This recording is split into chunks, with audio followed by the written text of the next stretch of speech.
Olá, boa noite a todos, boa noite família, canal Lightworkers, trabalhadores da verdadeira luz.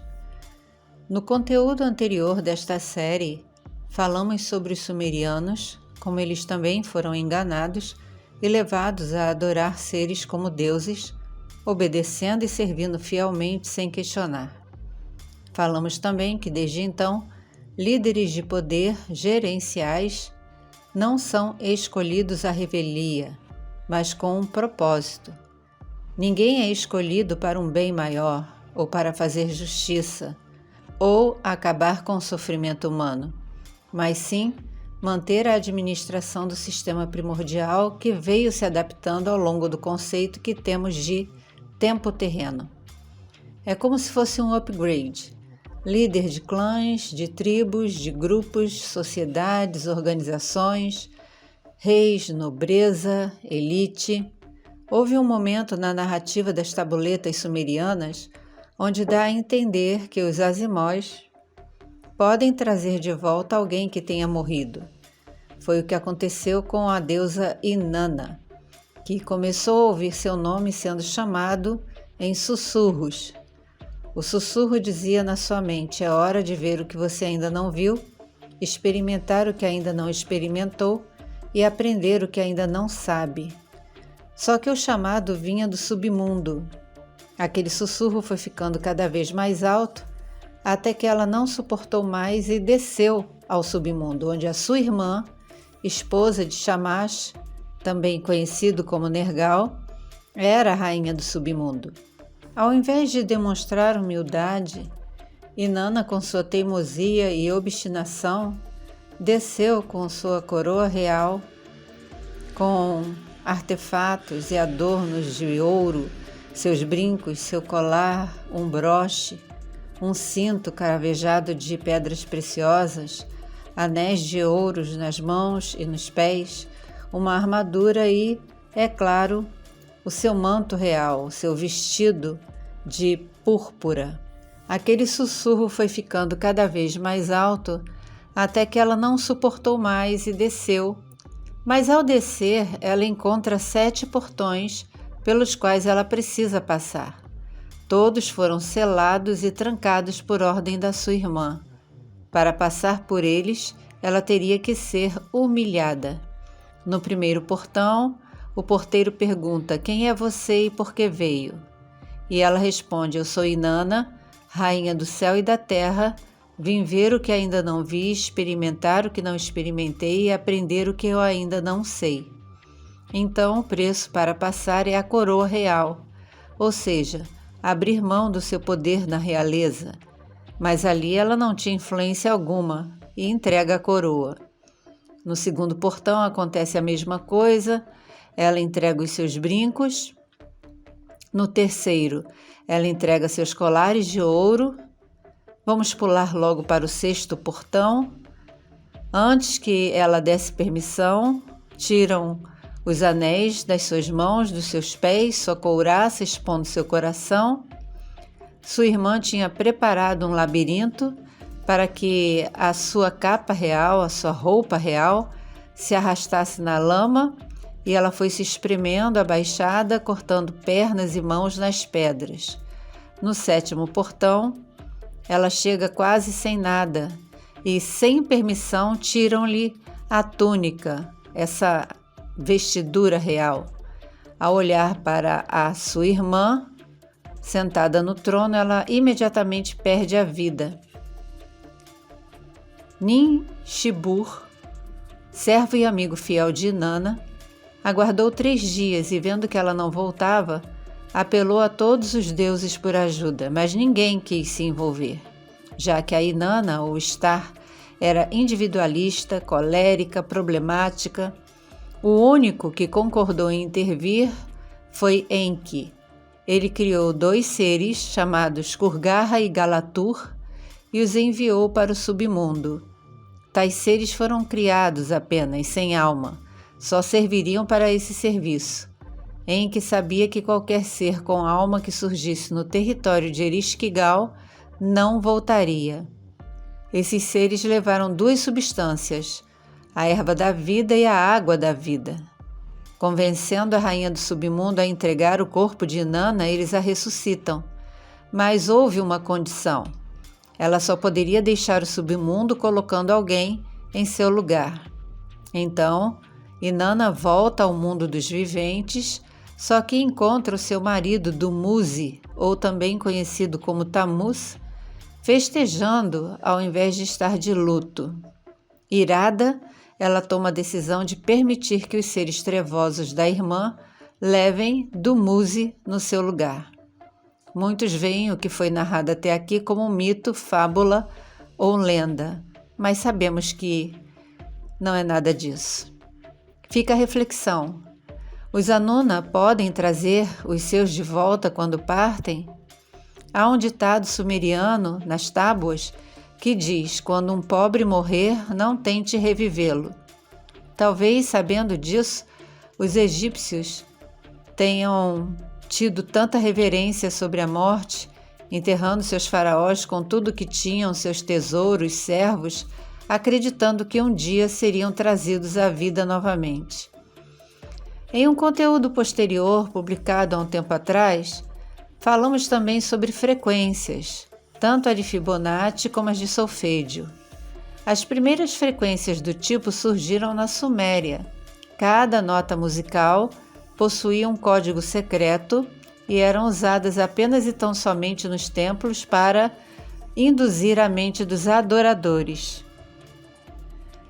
Na sociedade dos Azimós, dentro dessa civilização, mãe e filho, irmão e irmã, avô e neta, qualquer tipo de ligação familiar não impedia a geração de descendentes. Na cabeça deles, era algo muito normal, era preciso para manter a linhagem pura. Nem todos os pontos podemos ligar ainda. Estamos fazendo pesquisas. Há lacunas imensas nessa história toda que pretendemos preencher. Após algum tempo, tais seres voltaram à Terra para ver como estava se desenvolvendo o projeto Humanidade. O homem não conseguiu lidar com tanta tecnologia e poder, tornou-se corrupto, o que levou ao desequilíbrio e consequente destruição de várias cidades, principalmente Atlântida, mas muitos saíram de lá antes. O motivo principal, ainda não é certo, foi inversão dos polos do planeta, artefatos Nuke, ou apenas por não saberem lidar com a tecnologia cristalina pura com as quais os sumos sacerdotes lidavam. Como as coisas iam de mal a pior, para que o planeta sobrevivesse e futuras civilizações tivessem chance de existir, progredindo e se modernizando até hoje, várias espécies formaram um acordo que foi aceito pelos Anuna. O planeta todo bagunçado já precisava ser restaurado. Vamos fazer uma ressalva aqui para não deixar nenhum mal entendido. Essa tecnologia cristalina que havia em Atlântida, referente aos cristais, lembrem-se, os cristais são ferramentas que foram deixadas na natureza, no planeta, para o nosso benefício. Portanto, não aceite nenhum outro cristal de alguém, não toque no cristal de alguém, porque cada cristal é energizado pela própria pessoa. Portanto, os que são seus, os que não são, não são. O que tinha sido destruído começou a ser reiniciado, houve ajuda, mas não durou muito tempo. Afinal, um acordo entre os Anuna e outras espécies na Terra realmente não poderia durar. E as coisas desandaram. Os Anuna, que foram impedidos de continuar a experiência humana, romperam o Tratado de Paz e houve aquele conflito das pirâmides do Egito. Tudo sobre esse assunto está no livro escrito por Sitchin, você pode encontrar aqui na plataforma ou até para fazer um download. Chama-se A Guerra dos Deuses e Homens. Resumindo, o deus Thoth acabou reinando no Egito, Marduk assumiu o controle da Suméria, mas desde esse tempo O Oriente Médio, como vemos, é palco de conflitos constantes em busca de território e poder, e de uma forma muito inconveniente, uma forma muito violenta. Marduk queria o Egito, governado pelo seu tio Enlil, que era Thoth. Enlil tinha o sangue puro, de alta patente, fazia parte da nobreza. Não queria e nem seria derrotado pelo sobrinho, filho do seu irmão, ou meio-irmão, Enki, mas Marduk, como sempre, trapaceou. Isso nos lembra muito os deuses vikings. Lembra mais o Loki, o deus da trapaça, aquele que pode mudar de forma para qualquer pessoa, qualquer coisa que ele quiser. Então, usando um meio de afetar a mente do tio, Marduk tirou o Egito das suas mãos. Depois disso, ele reuniu todos os que ficaram aqui, de Nibiru, Nubira, como você quiser chamar, porque queria, na verdade, ser um Deus único, o Criador do céu e da terra. Mais uma vez, usaram o artefato Nuke e alguns do grupo partiram para bases mais próximas, fora do planeta, enquanto Enlil voltou para a nave-mãe para se preparar. Havia também no planeta uma espécie chamada Azura, que vive no submundo desde o princípio, submundo ou intraterra. Ela também estava incluída na opressão marduquiana, que depois de um tempo, com a volta de Enlil, tudo foi resolvido. Se você acha tudo isso muito confuso, complexo, imagine viver esse tempo, estar presente nesses conflitos entre deuses, envolvendo a humanidade, para ajudar tanto um lado como o outro. Marduk inventou para o povo que não havia problema em prejudicar o planeta, a natureza, porque haveria um lugar para eles no céu. Isso te lembra algo? Te relaciona a algo? Nós temos apenas uma encarnação em cada corpo biológico. Até esse momento não temos noção de quantas vezes voltamos sendo pessoas diferentes. Só nessa reta final veio despertar, tirando esse véu de obrigatoriedade do ir e vir do ciclo encarnacional, permitindo a uma essência que está despertando compreender tudo isso e até não escolher voltar. Perturbado da cabeça igual ao pai, Marduk se recusou a entregar todo o poder que ainda tinha e um conflito estava prestes a acontecer. Então os deuses do primeiro panteão se reuniram.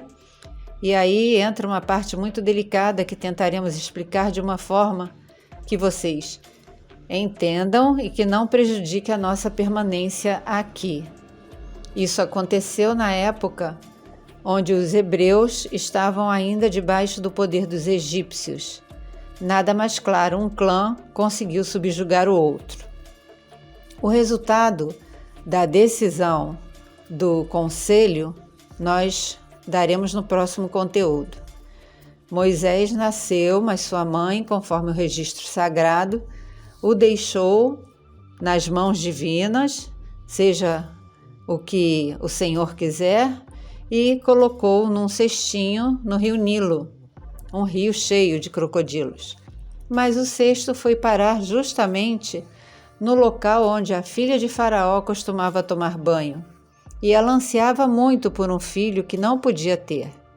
E ela mandou suas servas trazerem o cesto e, vendo o bebê, ela se compadeceu, sabia que era hebreu, mas o tomou como filho, fazendo o pai, o faraó, aceitar isso, e ninguém questionou a decisão da princesa. Moisés, sem saber, até onde ele entendia, era egípcio e defendia os direitos egípcios porque foi criado na cultura deles e conhecia os rituais dos deuses deles. Ainda vamos chegar na parte-chave que explica como surgiram os descendentes de Abrão, que depois teve seu nome mudado para Abraão, sendo que ele era sumeriano e morava em Ur dos Caldeus. Já de idade, desde a infância, ele era sumeriano. Ele foi criado nas crenças sumerianas. Ele tinha seus deuses e oferecia seus sacrifícios sem problema algum, era algo normal. Entendam que nesse ponto da história não haviam questões religiosas, mas sim crenças. Deuses eram adorados e recebiam oferendas, apenas isso. Os deuses eram poderosos.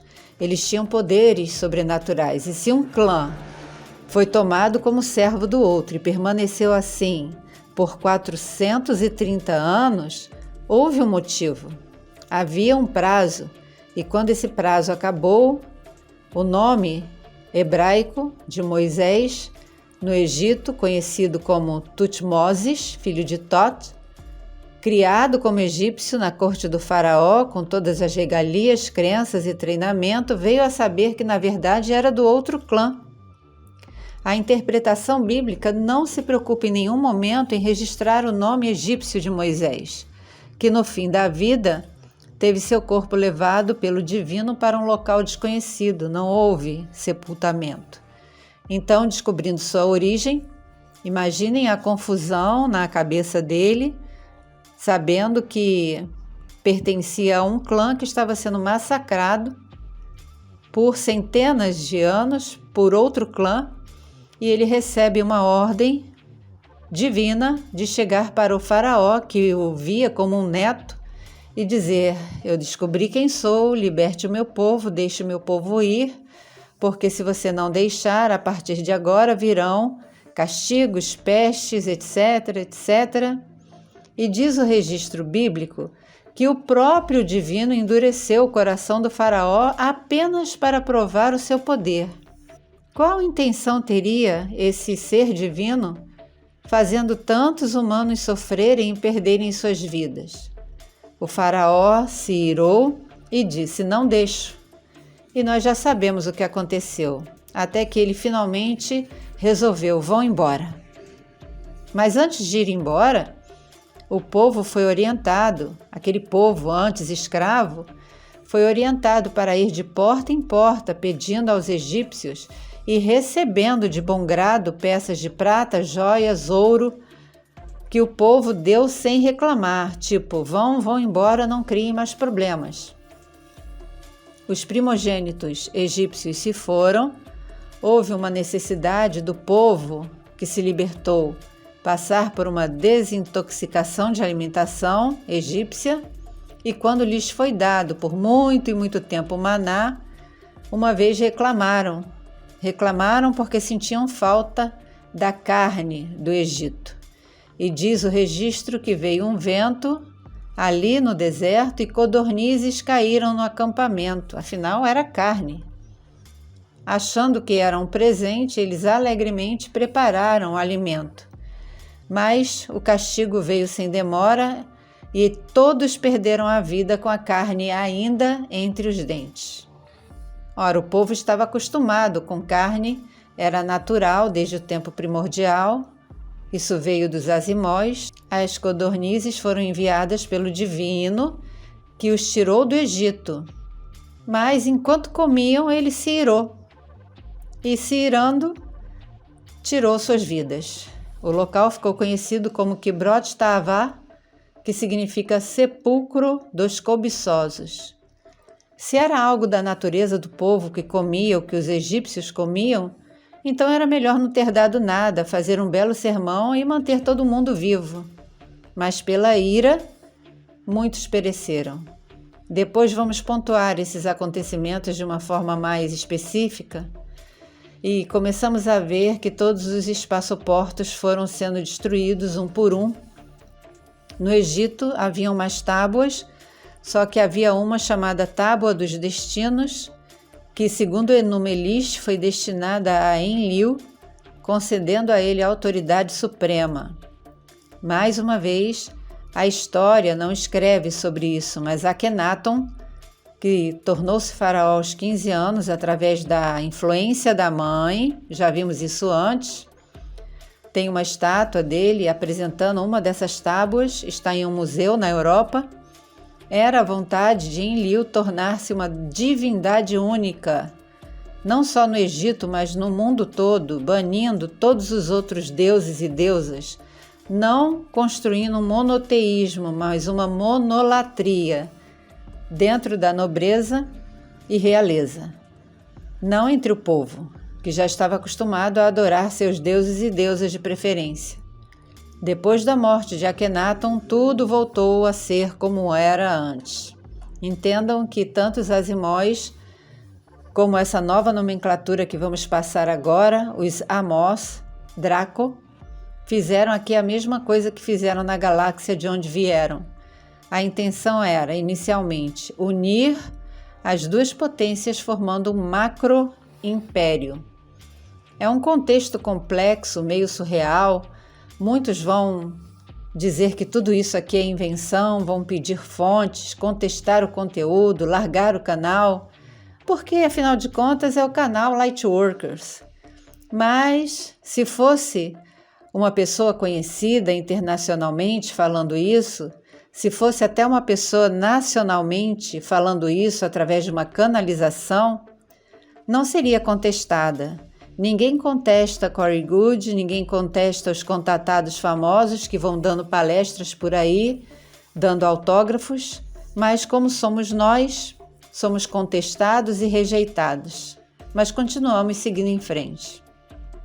Esses o povo admira, respeita, mas o nosso trabalho será contínuo até quando a fonte desejar.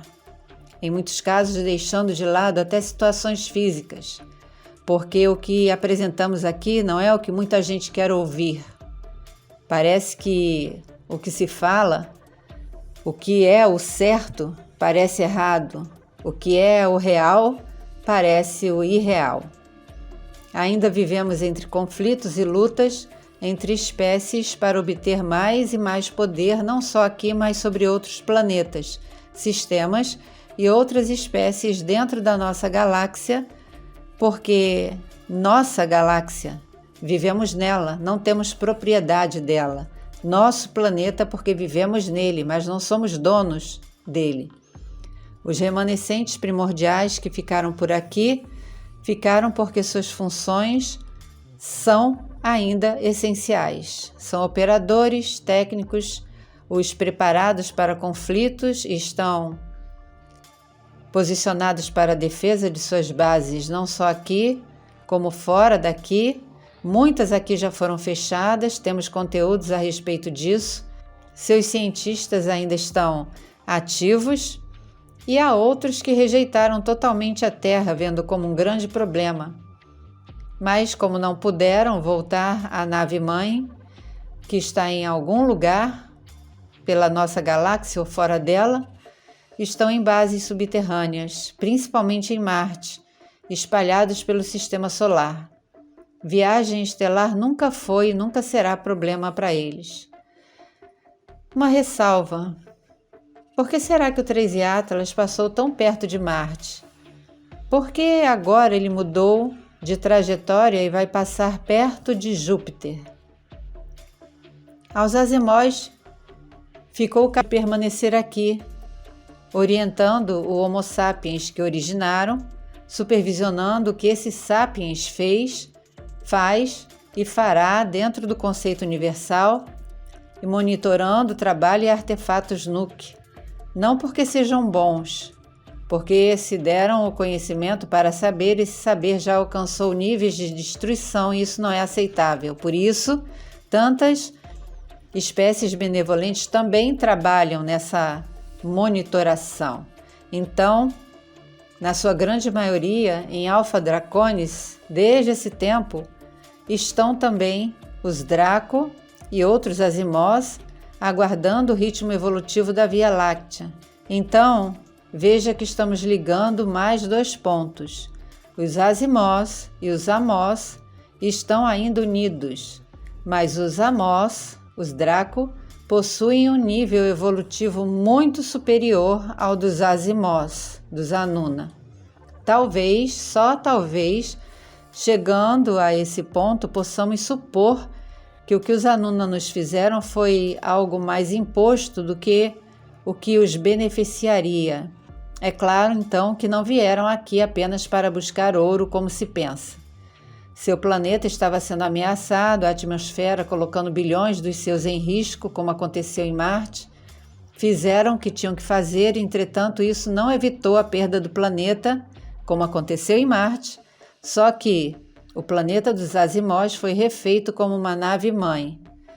Então a gente chega a uma conclusão.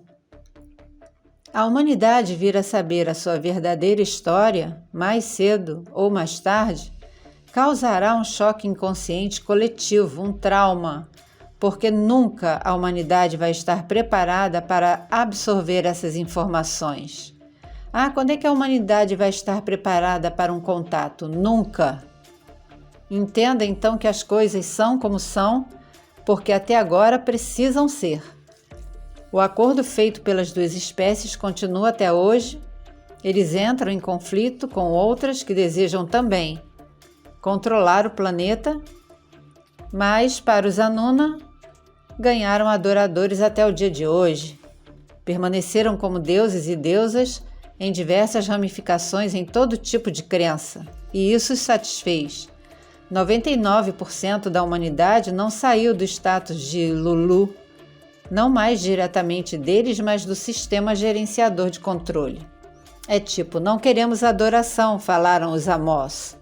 Não precisamos disso, nós só queremos o controle e vocês ficam aí com a parte das crenças. Monitorem, controlem, mantenham a humanidade sob controle, calmos, servos. Fiquem com o ouro que quiserem, amem seu ouro, porque o nosso propósito é outro. Isso também não significa que os Draco não usem peças de ouro. Eles não vivem em paz o tempo todo, não é paz a motivação. Eles pensam do tipo, o que é que eu posso ganhar com isso? São barganhas. Então, aguarde a próxima parte deste conteúdo, onde falaremos mais sobre a psicopatia de Marduk, acordos e faremos uma introdução sobre o que vocês tanto desejam, Yahvé. Se você tiver alguma dúvida sobre os conteúdos anteriores desta série, por gentileza envie sua dúvida para o nosso e-mail. O e-mail está na descrição dos vídeos. Nos próximos conteúdos teremos o maior prazer em tirar um tempo para esclarecer cada dúvida. Gratidão por acompanhar e apoiar o canal. Gratidão por aqueles que nos apoiam, enviam energias de amor, de cura. Gratidão aos que continuam nos ajudando de forma independente da plataforma. Gratidão pela sua generosidade, que é impulsionada originalmente pela fonte criadora. Muita paz, muito amor, muita sabedoria e discernimento e principalmente para todos nós, muita da verdadeira luz.